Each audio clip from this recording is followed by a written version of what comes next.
We're here at the International Media Drive of the new Volkswagen Tyron, and we thought, who better to go out for a drive with in the new Volkswagen than the brand's CEO, Thomas Schäfer. Well, I'll let you go in the passenger seat. Okay, I'll chauffeur you That's around. You know, I know. Well, you know, you're probably used to this, you know. So you don't want me to drive. You don't know.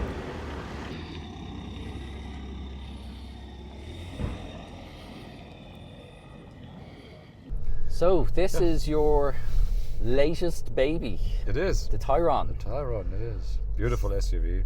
Large one. Yes, it is big. I mean, this is one that, I guess, it does take over from the Tiguan Allspace, what we would have known as the Tiguan Allspace, but you've made it more unique now. Yeah. So was that a real, like, we have to make this stand out more? Yeah. So we said we need something between the Tiguan and the Touareg. Yeah. Something that also is different from the Tiguan, bigger, but also a little bit more premium feel, the interior, the features. So we worked a lot on that because the Tiguan Allspace was just slightly elongated Tiguan, and people wouldn't really see the difference. So this one here, 7 seats, 5 or 7 seats. You can have it with a front-wheel drive, all-wheel drive. So a lot of drivetrains. Yes, right. yeah. So we're in the diesel at the moment, which is still, you know, a lot of people want a diesel engine in this, particularly when it comes to towing. Yeah, and 2.5 tons. Yeah. If you have horses like I do. Yeah. And like, you're going to have people who are, you know, this is the kind of thing, if you're moving house with friends or whatever, they are absolutely going to want you to, would you mind doing me a favour with this? Yeah. No, absolutely. But there is also a plug-in hybrid. And the thing is now, plug-in hybrids have really come on from what they were at the start. You know, when we had plug-in hybrids first, like I remember when I was driving the first ones, and you know, you couldn't go all that far. Now 116 kilometers just on the battery alone on this. So you're giving people a really an electric car for, you know, when you take in how people drive normally in their average daily. So they're getting all the benefits of an electric car. Was that, you know, does that excite you now that you've now got the sort of technology when it comes to offering a plug-in hybrid that people can have, you know, all the benefits, but still, you know, it does remove some of the frustrations that people might have when it comes to charging an EV? Absolutely. I mean, this is totally different from the sort of old generation plug-in hybrids because, as you said, you know, it's way over 100 kilometers real range. You have fast charging. You can do with 50 kilowatts. You can charge the car at a fast charger at the station. So for most of the people, you have an incredible use case here. You know, the long ranges, but at the same time, you know, the electric drive is convenient. You know, people at home, you just get a solar panels, you plug it in at home. Done. Yeah, I mean, people almost treat it like a game with plug-in hybrids now because you can go so far without ever having to get petrol, you know, and that's the thing. Like, they really like that whole idea of it. But apart from that side of it, you know, we've seen a lot in Volkswagen now. Technology is really an important factor in all cars. Yeah, absolutely. And now we've got this big touchscreen here, but there's a lot of other systems like your travel assist and all that. Have you any sort of favorite technologies in cars nowadays that, you know, what's the thing that really excites you, or have you a favorite aspect of the latest tech in cars that really is your thing, what you're into? What excites me is that the sensoric of the vehicle, the systems, the assistance systems are helping you so much in terms of, you know, accident prevention, of convenience. You know, when you go on the highway, you just put the travel assist on and it keeps you in the lane and, you know, keeps the distance to the front. It's so convenient that if you don't have it, you know, then all of a sudden you get annoyed. Yeah. So it's and the you know, the microchips, the computing power that we see growing, it gives you so much more opportunity to go further in this. So we are in this exciting phase at the moment. I would say in the next 10 years we will see more and more of that and more convenience features. It's not about really necessarily getting the driver out of the car. It's about giving the driver the best convenience and the best help to do the job. Yeah, and obviously things like, you know, ChatGPT and all these kind of technologies are really impressive. But I think, you know, the safety features that are in cars now in terms of, you know, the active and the passive side of stuff, like, you know, cars these days are phenomenally safe. I mean, I'm an owner of a couple of classic cars, and it's really quite sobering when you're in a in a 60-year-old car and you think this doesn't even have seat belts, you know. So that, you know, that must be a great thing. But in terms of, you know, new technologies or maybe where you see future technologies, is there areas you'd like to sort of see develop more? Yeah, there's a lot of you know, obviously convenience stuff. You know, it's about smells in the car. You know, you've got this overall sort of immersive experience. You know, visually, also, you know, smells, vision, everything. So there's a lot of room to grow in there. But, you know, in the lights applications in the vehicles, you know, you're watching movies and, you know, while you charge and all that. So there's a lot of space in that. But specifically in the automated driving assistance, you know, it's not only keeping you in the lane, but getting you from point to point. You know, we call level 2++.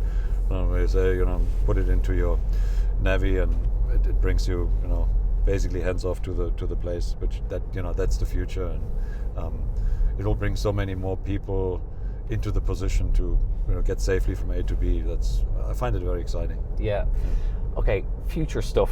We've already seen some very nice teasers about your next generation of ID models that were coming out. You know, are you? I don't want any details, but are you excited about you know, where ID is going in terms of your new models that you have? Yeah, and we sort of imagined, you know, the future of electric mobility. The ID to all that we showed about 2 years ago, a study in Hamburg, that's coming to life now. No? We'll present the actual car to the public next year, and that will be the first car, 25,000 euro range, that will bring more people into electric mobility. It's a proper, you know, Volkswagen genes and everything inside and outside the vehicle. And now the next step, getting to the 20,000 mark. You know, so it's a difficult game. With the smaller the cars get, the less, the more difficult it is to make money. And you have to make money in this game. You cannot not make money. It otherwise makes no sense. But also, it's got to be appealing. And I remember, you know, a couple of years ago, within the whole group, you all kind of seemed to say, we really need to make design a big thing. You know, like really be strong on design. And it seems like certainly the ID2 really seems to tap a little bit back into that heritage, GTI, as it were. So is that something that really you want to start to really push and sort of go for? Yeah, we're pushing for this big time, because, you know, the design is really what differentiates the brands. And, you know, we have within our group, we've got a really nice range of super exciting brands, each for themselves. And we spent a lot of time now to make sure that the brands are not overlapping, that they're addressing the right customer base, you know, the profit pool. So we're clear on that. And design drives it. So Volkswagen's always been this like straight, clean design, timeless design, you know, good looking, but also exciting, you know, sporty. GTI is like a tailor-made suit. It's DNA, it's the DNA of the brand, And I think we've gotten that right. And, you know, next week we present the ID Everyone, you know, for the 20,000 euro mark, and this is a phenomenal vehicle. I'm very excited about it. It's happy. I mean, you've got some very passionate designers working for you already, you know, people like Andy and things like that. But are you like, okay, maybe there might be an electric GTI in the future within this? Oh yeah, absolutely. Does the prospect of that excite you in terms of? It totally excites me, because the drive and all this is, if we make a GTI, electric GTI, you know, and I can tell you we will, it has to be a proper GTI. So there's no naming it what it isn't. You know? So that's not going to happen. So you know, we put our stamp on it. It better be. And I guess as well, you know, to be honest, there are still EV skeptics out there, and I think definitely petrol heads will always go, oh, you can't have an electric GTI. So are you guys really keen to prove them, like, you know, go and drive this and talk to us again? No, you can get that, you can really translate that feeling into the future. It's not only about the engine roar, you know, the GTI is almost like a lifestyle, like a feeling. It's got this massive following around the world. So there's more to it than that. And if you translate this carefully into the future, I think there's a real place for it. Will we see maybe not a full retro model, but will you do a little bit more like what the ID Buzz was in terms of how that kind of was a nod to the old Samba bus in the past? Do you think that's something that you might want to look at in the future in terms of having a model that has a clear link to the past, or is it more just maybe there's just one or two design elements but not a remake? So the bus worked perfectly. It's an icon in itself. I'm driving one at the moment myself, and I would say it's fantastic. But you can't keep on doing this. It's not about redoing the past. There are some iconic models that have to be transferred into the future.